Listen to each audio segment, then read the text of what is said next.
AI has made it easier than ever to imitate humanity and harder than ever to know what's genuine. Our next guest has been thinking deeply about that shift. Anita Veszeli is a fractional social media director specializing in social media governance, security, and employee and exec advocacy. And she previously was global social media director at Ericsson. In this session, Anita talks about how synthetic media is reshaping credibility. She explains why transparency and clear behavior are becoming major trust signals, and how leaders can use AI responsibly while keeping authenticity at the center. Anita, really good to have you with us today. Now, I want to start right at the core: trust.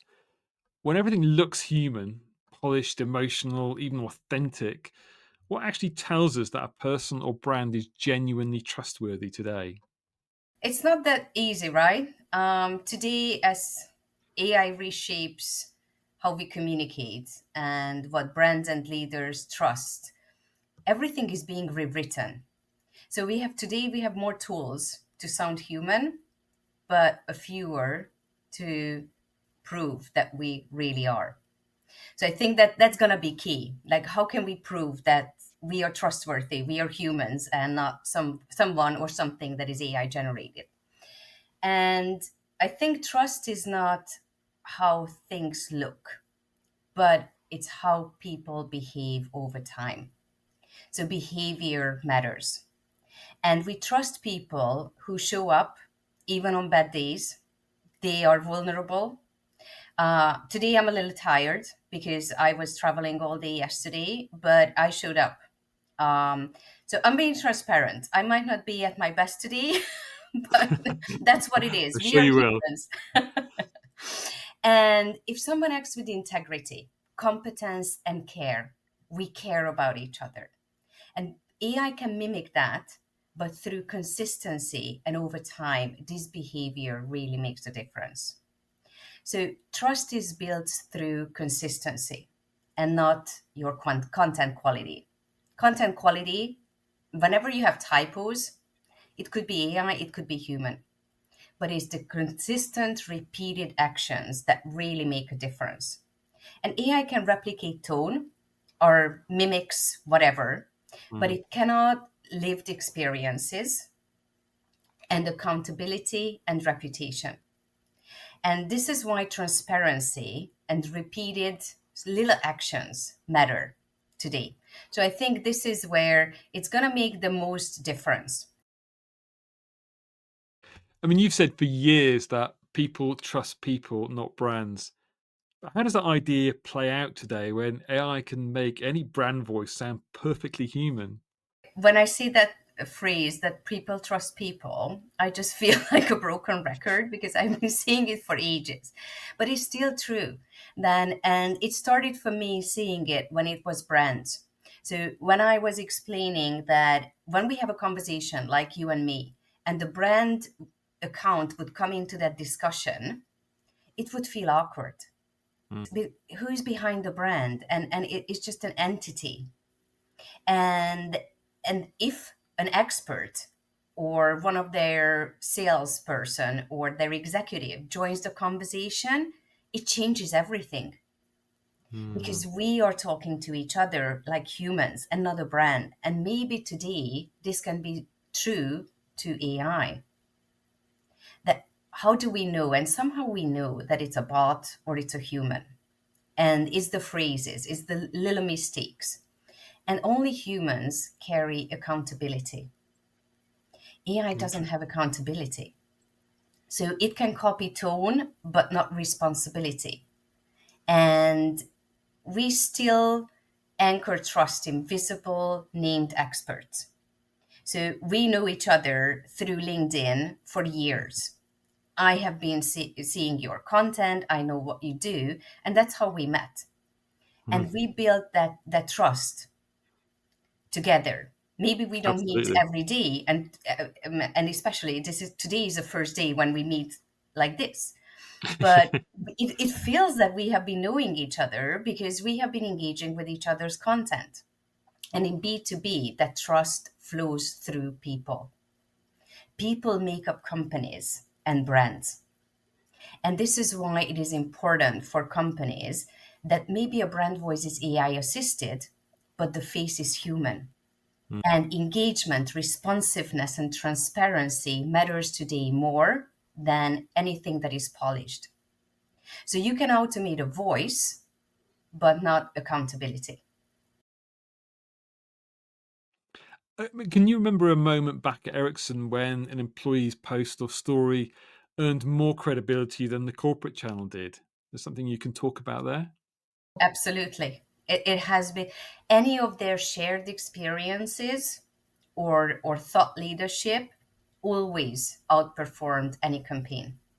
So this was one of the key selling points when I was looking at how to scale it because I started with employee advocacy back in 2012, the really Wow. super early day. I feel old when I say it out loud that I've been working with advocacy for 13 years now. And that's when it just felt logical that to build up a social media account with the followers, with the right followers, it takes so much time, effort, and investment. If we take all that effort, money, into our people, that was in that time 60,000 employees in that business unit, it's going to get more credibility. And that's what really happened. So it has been so many cases. And this is why I think quantity is not necessarily as important than the quality and what they put out and their authentic self. I mean, that point keeps coming back, doesn't it? It just doesn't need to be polished. It's about bringing themselves to the post. And a business simply can't do that in the same way, can it? No. You have so much more legal consequences, and most of the comms go through 5 to 6 departments. And by the time it gets out, everything is taken out. So, and it sounds like a press release Mm. or just pure marketing, and that might work 10 years ago or 5 years ago, but today it doesn't. It's really about what others need. They go on social to be educated, to read something that makes them think, or be entertained. Anything else, we just had enough, and we don't want to engage with that. A lot of companies still treat employee advocacy as a broadcast tool. Here's the tool, here are the corporate messages, press publish. What needs to change for employee voices to feel more credible, less scripted, and more human? I think it has many layers because employee advocacy usually fails when it's controlled and education is not part of or the enablement. Here's the tool, here are the corporate messages. It's super easy, push a button and it's out. And it didn't work 10 years ago, I tell you. I I spent countless hours because for some people that was the easiest way and they wanted to do good for the company and they were spamming. And I remember when it was still Twitter showing Mm. how the feed looked like. So I was bringing them that this is what you do, but this is how it looks on the other end. And that was kind of like the part of the education. And edu- employee advocacy really works when employees are trusted. So, first of all, building that culture. It's not controlled, but we trust these people. We train them, we show them where the guardrails are. This is governance, these are the processes. If in doubt, turn to me, turn to that person. And give employees principles, not posts. What are the main Mm. principles? What to keep? This is when like social media guidelines come in. Do this, never do these. And in between, do show who you are, tell your story, and always take giveaways, takeaways that what is important for their audience. So it's human centered. Encourage that they share lived experiences, not corporate. Like every data can be found through AI, through search. What cannot is what we think and the experiences that we lived. And how do we tell that story? And this is where I wanted to add what you asked earlier that at Ericsson, these posts always outperformed all the campaigns. So it was super interesting to see that polished campaigns went out like there were a ton of money, ton of time spent in branded, nice, designed materials, but these authentic voices always outperform them. I mean, does that include psychological safety? I mean, people often talk about that, helping employees feel safe to show up as themselves. Absolutely. And during these master classes or coaching sessions, they can also ask all the questions. What are their blockers? Many have different ones, or many times as we are humans, we have the same. I don't have the time. What others gonna think? Mm, I never did a post. Overthinking, and these are the blockers. And during these enablement or trainings, they can always come with their questions. This is my question. I don't know how to do this. I've seen this that many are doing. For me, it's weird. Do you think I should do this or not? And I keep saying that, whatever doesn't feel right for you, never do that. I also see that many people are doing it this way, but that's not me. I don't want to do that. And now as a consultant, I haven't written any direct messages that I want to sell anything because mhm. that's not me. I cringe from that. I received so many on the other way. And I was like, Yeah. no, I'm not doing that. And there are just things that maybe business is it's not slower, but I do things differently because Mm, that's me. And I think this is the most important part. And once you talk through employees around these questions, they have that psychological safety that you mentioned. They know that they are safe, what mistakes they can do. Many times I also give examples that they shouldn't be writing like we do this at this company, because mhm, then it sounds that you are speaking on behalf of the company. I think this, then you are taking that pressure already out. First of all, if you're not a spokesperson at a company, you just cannot talk about like we do this. mhm. But I think this, here's a report, here's an article that I read, and these are my key takeaways. And then it shifts that conversation already. So in your experience, I mean, when AI can mimic tones and faces, what signals should social listening or brand safety teams be watching for? There are quite a lot, uh, to be fair. And as AI, cybersecurity is becoming like more and more important. Deepfakes are out there. Phishing scams are more and more sophisticated. So it is companies just have to be ready, and they need to be prepared. So we should have probably like clear AI governance guardrails, also internally at the company, transparency about intent and not necessarily about like tools. They can look for signals like identical phrasing, a sudden spike in engagement, Mhm. or unnatural tone shifts. So these could be teloways. Do we say that word, teloways? No. Giveaways? Giveaways, teloways. Oh, Giveaways could work. giveaways. That, I like that. you see, Might use I've that. been learning English and I've been speaking English for a long, long time, and I still make up Brilliant. words. Luckily, it wasn't not necessarily. I'm innovating new I English. see AI wouldn't have done that, you see, so you know you're real. Yeah, so these are giveaways, not tellaways, or signals that companies can look for. I think establishing these guidelines, probably by policy, governments, but also we usually know that governments are quite late with coming up with Mm, guardrails.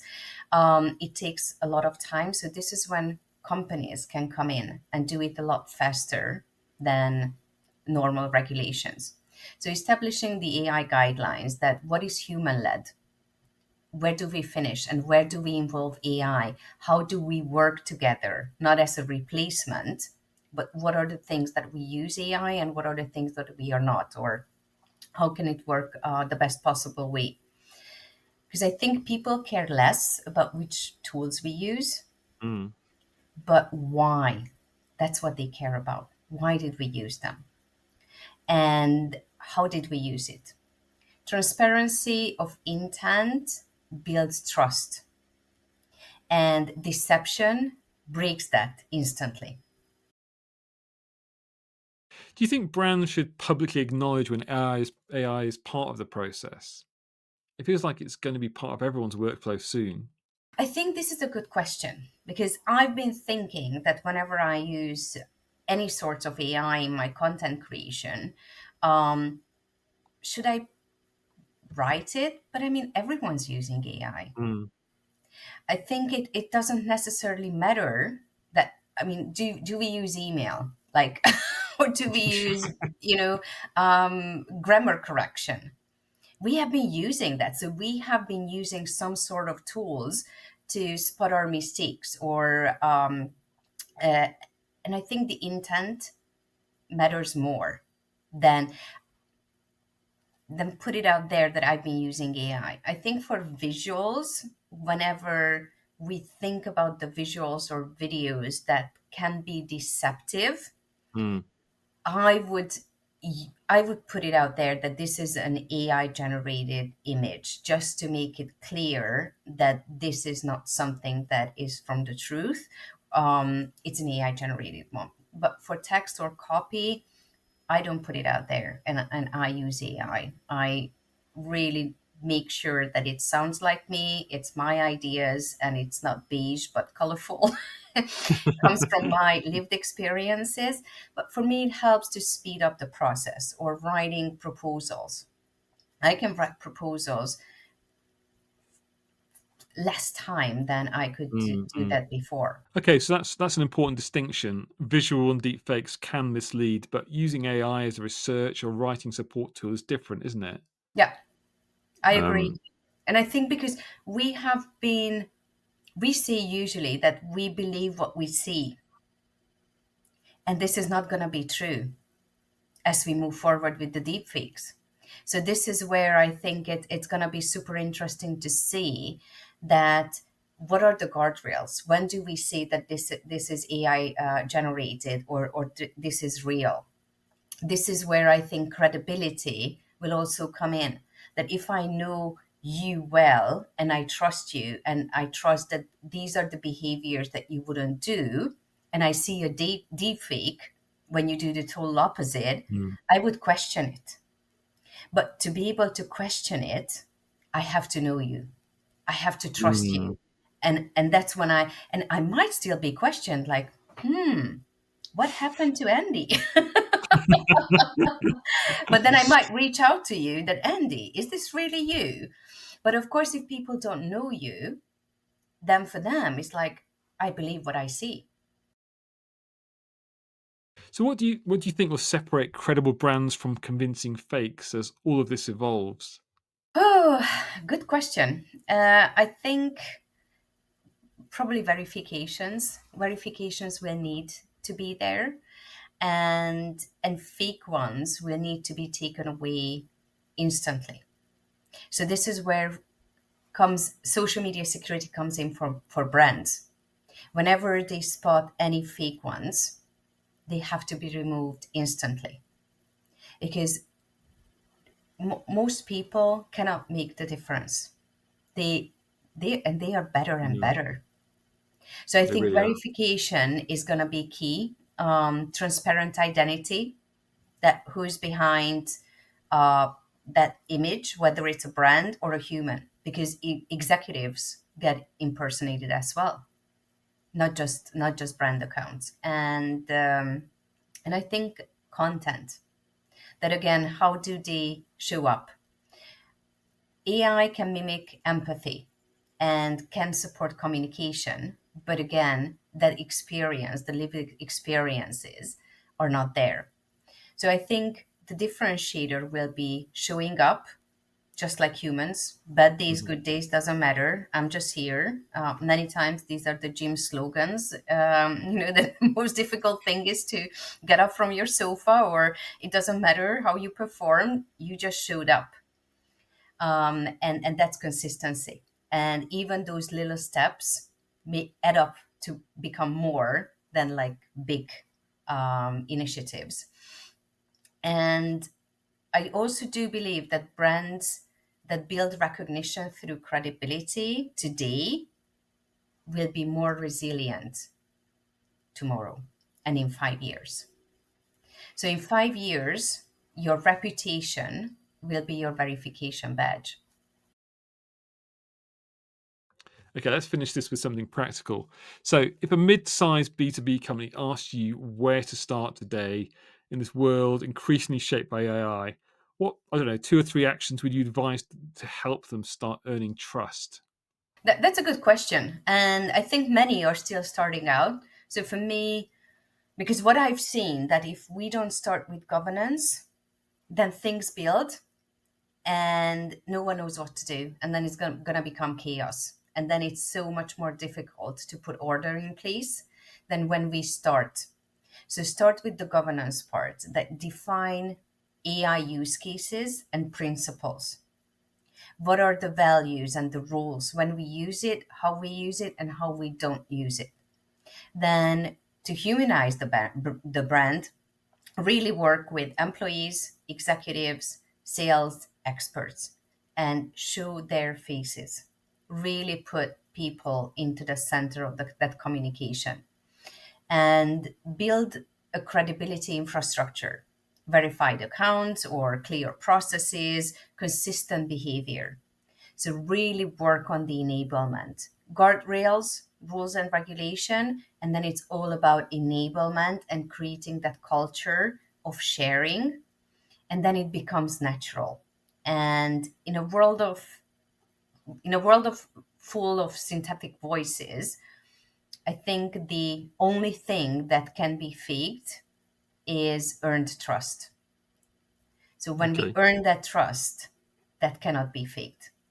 Anita, thank you. That was a really sharp and necessary conversation. Your point that trust is built through behavior, not branding, and that transparency can be a strategic advantage rather than the risk really lands strongly in this kind of moment of AI. So really appreciate you joining us today and sharing that. Thank you.